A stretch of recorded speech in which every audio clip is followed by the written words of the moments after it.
देखिए, पहली बात यह है कि आपका बहुत बहुत शुक्रिया, हमें टाइम देते रहते हैं आप। आज जो जनाब गुलाम नबी आज़ाद साहब है, ये अनंतनाग और राजौरी पुंछ की जो सीट है, इस पे हमने PDPA जो हमारी डेमोक्रेटिक प्रोग्रेसिव आज़ाद पार्टी है, उसका एक कैंडिडेट है जनाब एडवोकेट सलीम परे साहब, तो उनको खड़ा किया है इलेक्शन में। हर पार्टी का हक है इलेक्शन में खड़ा होना। हमारा इलेक्शन का जो मंशूर है, हमारा जो विजन, हमारे जो लीडर हैं, उन्होंने 50 साल हिंदुस्तान की खिदमत की है। जब वो कांग्रेस में थे तो सीटें जीत के लाते थे, स्टेट जीत के लाते थे, और कई प्राइम मिनिस्टर के साथ काम किया है। और अगर आज़ाद साहब को पूरा मौका मिलता 5 साल, तो आज़ाद साहब जो हैं वो इस रियासत का नक्शा तब्दील करते। आज़ाद साहब का मंशूर ये है कि हमें अपनी स्टेट का दर्जा बहाल होना चाहिए, हमें स्टेट वापस लानी है, और टूटी फूटी स्टेट वापस नहीं लानी। जो स्टेट पहले जम्मू कश्मीर का स्टेटस था वो बहाल होना चाहिए। आज़ाद साहब का जो एक एजेंडा है वो डेवलपमेंट का एजेंडा है। और आज़ाद साहब जो बीजेपी का नारा है कि सबका साथ सबका विकास, असल में उस नारे को इम्प्लीमेंट अगर कोई करता है तो आज़ाद साहब करते हैं। वो गुजरू में भी उतने ही पॉपुलर हैं जितने कश्मीरियों में हैं, जितने पहाड़ियों में हैं, जितने डोडा में हैं, जितने राजौरी पुंछ में हैं। आज़ाद साहब एक पॉपुलर और सेकुलर वोट लीडर हैं। और अल्लाह करेगा असेंबली इलेक्शन में अगर इसी तरह लोगों का सपोर्ट रहा तो असेंबली इलेक्शन इंशाल्लाह काफ़ी सीटें जीत के आज़ाद साहब चीफ मिनिस्टर भी बनेंगे।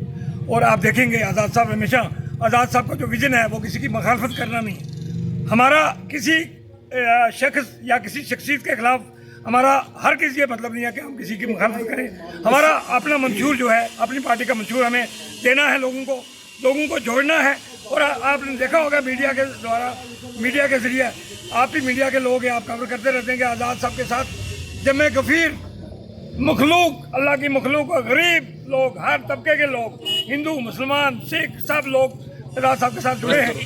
देखिए, आपने देखा होगा जब आज़ाद साहब अपोजिशन के लीडर थे तो वाहिद आज़ाद साहब थे जिन्होंने पार्लियामेंट में खड़े होकर तकरीर की, और वो नीचे पहली बार 50 साल की पॉलिटिक्स में नीचे बैठ के धरना दिया उन्होंने, जबकि ANC के 3 MP थे और वो बिल्कुल नहीं बोले।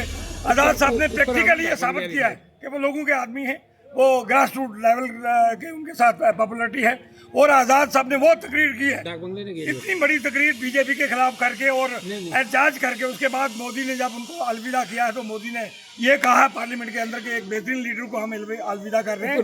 तो जहाँ तक नेशनल कॉन्फ्रेंस की बात है तो फारूक अब्दुल्ला और उसका लड़का उमर अब्दुल्ला साहब 3 दिन पहले मोदी को मिलते हैं हसन मजदूरी के साथ, और वो क्या बात करते हैं, वो मशकूक बात है, वो शक के दायरे में। और उसके बाद एब्रोगेशन ऑफ आर्टिकल 370 हो जाता है। कहीं ना कहीं गलत है।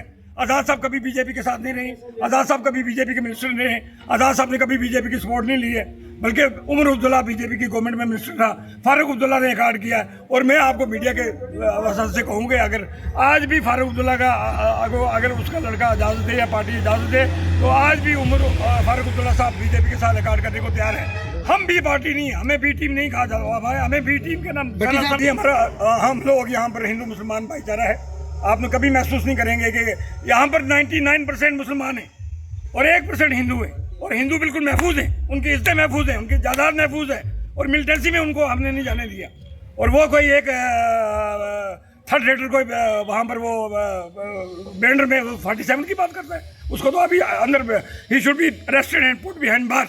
ऐसे लोगों को भी अगर ये बीजेपी को बैकफायर करेगी ये बात। 47 को क्यों याद कर रहे हैं आप, जब हमारा भाईचारा मिलिटेंसी में खराब नहीं हुआ। 47 की बात तो बहुत पहले, वो तो दोनों तरफ से जाती हुई, अब वो 47 का हमें दाड़ा दे के देना चाहता है। यहाँ पर मुसलमान जो है वो बीजेपी, अगर पहाड़ी मुसलमान हैं तो बीजेपी के साथ दे रहे हैं, तो गुजर भी दे रहे हैं, तो यहाँ पर हमारा एक भाईचारा बना हुआ है। तो वो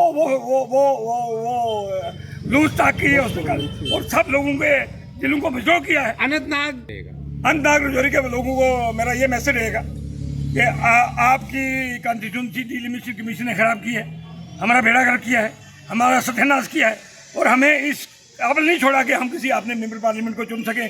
और अगर आपको ये फैसला लेना है तो आइंदा के लिए, ताकि आपका एक मेंबर पार्लियामेंट होगा, और 2026 में जब डिलिमिटेशन होगी, हमारी कोशिश होगी कि रियासी राजौरी पुंछ को मिला के एक यहाँ पर अलग से सीट हो, ताकि राजौरी पुंछ के लोगों, मंगत राम शर्मा को वोट दिया, युगल किशोर शर्मा को वोट दिए, बदलाल शर्मा को वोट दिए।